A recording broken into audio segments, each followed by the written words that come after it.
Hello friends, నిన్న evening war 2 movie చూడడం జరిగింది. ఎందుకనో వార్ 2 మూవీకి రివ్యూ చెప్పాలనిపించింది నాకు. అయితే మూవీ వరకు అయితే ఓకే, పర్లా చూడొచ్చు.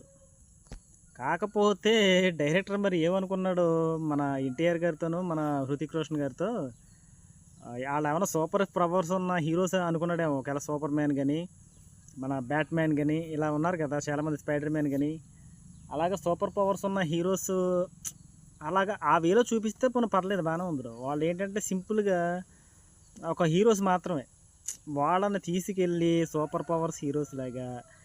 ఫస్ట్ మన తారక్ గారి ఎంట్రీ కూడా అలాగే ఉంటుంది. ఇది ఫ్లైట్ రెక్కల మీద నుంచి అసలు అది ఏంటంటే నమ్మేలా లేదు అది. ఆ షాట్ అయితే నమ్మేలా లేదు. అదే కాకుండా వీళ్ళు ఫ్లైట్ల మీద కొట్టేసుకుంటూ ఉంటారు, ఫ్లైట్ల మీద ట్రైన్ల మీద కొట్టేసుకుంటూ ఉంటారు. ఏంటంటే సూపర్ పవర్స్ ఉన్న హీరోస్ లాగా. ఇప్పుడు స్పైడర్ మ్యాన్, ఇప్పుడు హాలీవుడ్ సినిమాలు ఉన్నాయి, మన అవతారు ఇలాంటి. అవి ఏంటంటే వాళ్ళు ముందే ఒక డిస్క్లైమర్ ఇస్తారు, ఇది ఇలాంటి సినిమాలు అని చెప్పేసి. వాళ్ళు అయితే కొంచెం వర్తబుల్, కొద్దిగా నమ్మేలా ఉంటాయి. కానీ ఇది మరీ ఘోరంగా అయ్యన్ ముఖర్జీ అంటే డైరెక్టర్, ఆయన మరి చాలా ఘోరంగా అసలు నమ్మేలా లేదు. నాకైతే నేనైతే డిసప్పాయింట్ అయ్యాను మూవీ చూసి.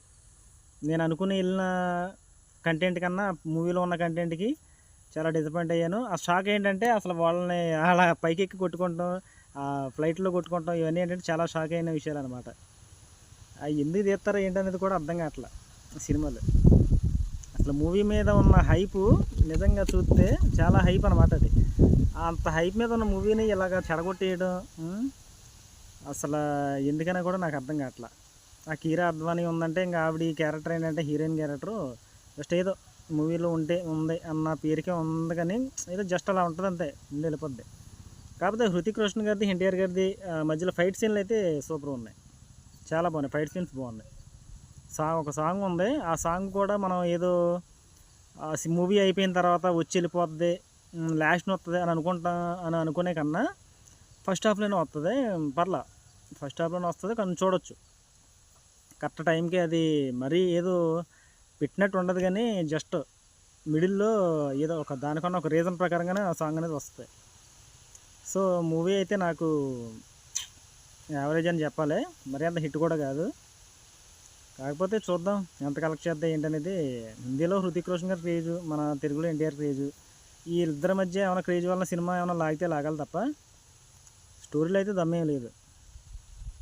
కాకపోతే ఏంటంటే వీళ్ళు కొన్ని సీన్లు నమ్మేలా తీయడం మంచిది. ఒక సీన్ బాగుంది, బోట్ సీన్ అయితే చాలా బాగుంది. అది రోడ్డు మీద కూడా వెళ్ళిపోతుంటుంది ఆ బోట్ అయితే, అది కొద్దిగా పర్లేదు. బోట్ సీన్ అయితే కొద్దిగా పర్లేదు.